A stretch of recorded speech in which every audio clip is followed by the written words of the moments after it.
Hello, everybody. I'm back reading Crindle Cracks and Miss Dad's chapter 5 today.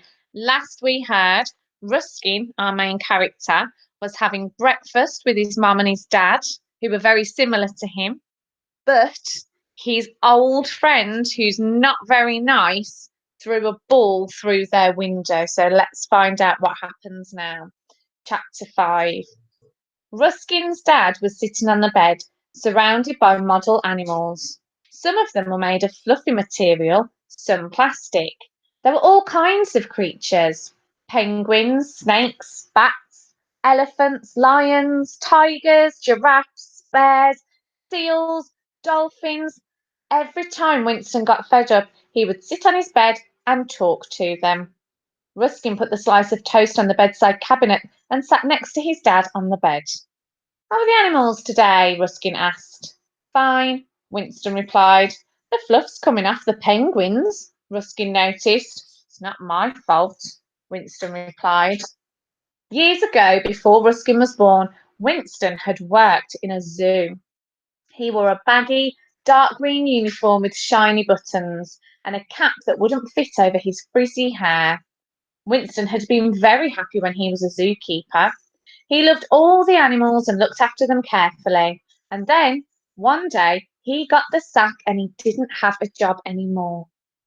Winston missed all the animals, their snorts and howls, and grunts and barks, their feathers and furs and fins, their distinctive smell, the way they recognised him, nuzzling him with snouts or pecking him with beaks. So Winston started to buy little toy animals to look after. He threw imaginary fish to the fluffy penguins and imaginary steaks to the plastic lions and tigers. "You didn't finish your breakfast," Ruskin said. "It's not my fault," Winston said. Ruskin asked, "Dad, why did you get the sack from the zoo?" "I've told you before." "No, you haven't." "Yes, I have," insisted Winston, "and I don't want to talk about it anymore. Now go to school and stop bothering me." Chapter 6. When Ruskin got downstairs, he found his mum kneeling by the front door, her nose pressed to the letterbox. "What are you doing?" Ruskin asked. "I can smell the drain," Wendy said. "First a smashed window, now this. Holly Wolly doodle all the day." Just outside Ruskin's house was a huge drain. The cover to the drain was made of metal and it wobbled from side to side. Every time it wobbled, it went kerplunk. In hot weather, the smell from the sewer rose up and escaped through the wobbling drain cover. "Please get up, Mum," Ruskin said. "I've got to go to school." When Ruskin opened the door, he found Flowers outside, standing on the drain and sniffing. "Tissue!" Dr. Flowers exploded. Dr. Flowers' nose was bright red and his eyes were watering. All summer long he'd sneezed and coughed and scratched his eyes. His pockets were stuffed full of handkerchiefs, and he pulled out now as he stared at Ruskin and Wendy. "Hay fever," Dr. Flowers said, blowing his nose. "The only flowers on the street belong to tissue." He sneezed again. "To Mr. Lace." Dr. Flowers looked over at Mr. Lace's window boxes full of marigolds. "And I can't ask him to tissue to get rid of them. They're so tissue beautiful. Tissue." Dr. Flowers pulled another handkerchief from his pocket and blew his nose again. "I see another one of your windows has been smashed by Elvis," Dr. Flowers observed, sniffing to ward off yet another sneeze. "We haven't got many windows left," Wendy told him. "Mrs. Walnut had her tissue, her shop window tissue broken." "When?" Ruskin asked. "Last night," Dr. Flowers replied, rubbing his eyes. "Elvis was sleepwalking again. I heard the ball, tissue, bouncing, but by the time I got into the street it was too late. The window had already been smashed. Poor tissue! Poor Mrs. Walnut." "Oh, Polly Wolly doodle all the day," Wendy remarked. "Someone should stop Elvis," Ruskin said. "He's a menace." "Who would dare stop him?" Dr. Flowers asked. Then, did you? I don't know, Ruskin replied. Some hero, I suppose. Talking of heroes, Dr. Flower said, I hear your school's choosing the hero for the school play today. That's right, Ruskin said, and I want to play the part. Well, did you? You've got competition. Why? Ruskin asked. Who else wants the part? Elvis, of course, Dr. Flowers answered. Did you? Chapter 7. Mr. Lace, Ruskin's schoolteacher, stood in front of the class and sucked his pencil. Pencil sucking was Mr. Lace's favourite pastime. Sometimes he had up to 5 pencils in his mouth at once. Apart from his mouth, he had pencils in all his pockets, behind his ears, and even in his hair. Mr. Lace was tall and thin and always wore a green scarf, even when it was summer, and a flower in his buttonhole, even when it was winter. His most striking feature, however, was not his pencil sucking, or his green scarf, or even his flower, but the way he sang his words when he spoke, as if singing along to music no one else could hear. Ruskin sat at the front of the class because he didn't have any friends. No one was sitting next to him.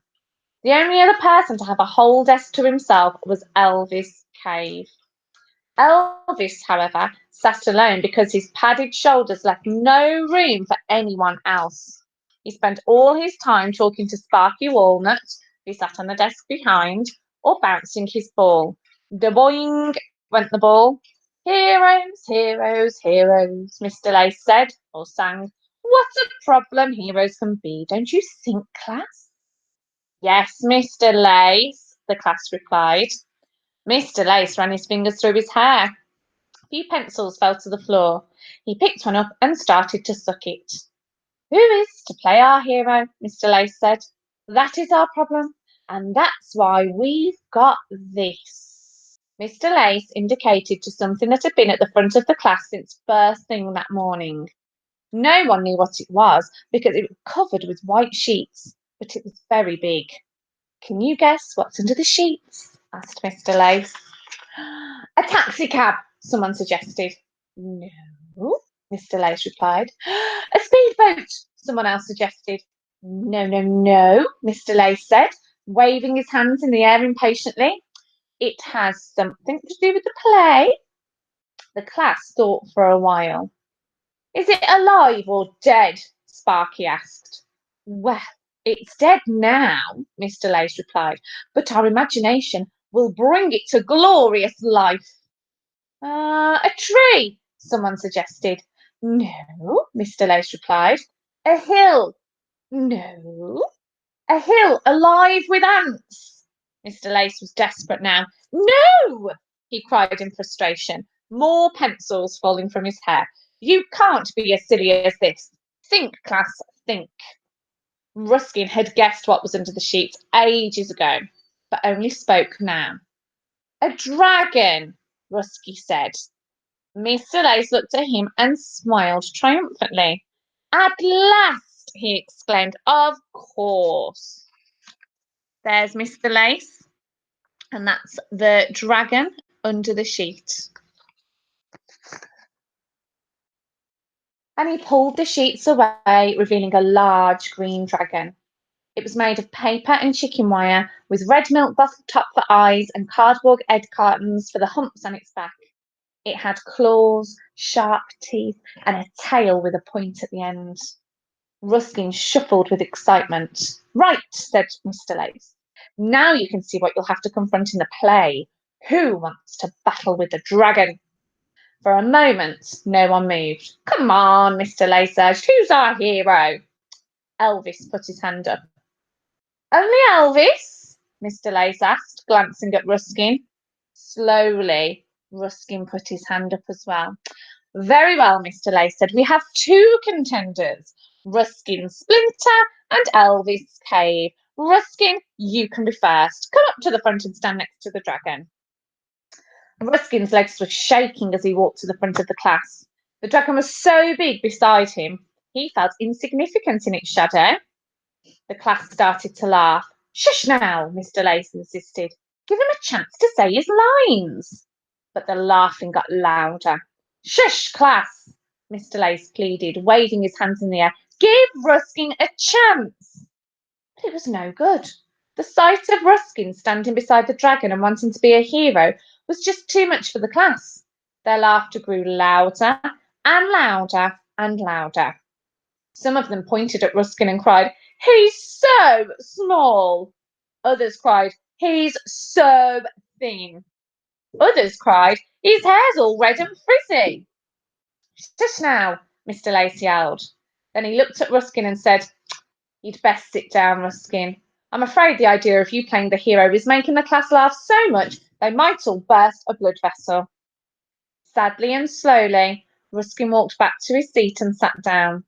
The class stopped laughing. Elvis, Mr. Lace said, come up to the front of the class and stand behind the dragon. Elvis stood up and bounced his football. Da-boing, da-boing, da-boing. He walked up to the dragon and stuck his finger into one of its paper nostrils. I'm not afraid of you, Elvis said, silly dragon. The class started to clap and cheer. They clapped and cheered Elvis every bit as loudly as they had laughed and jeered at Ruskin.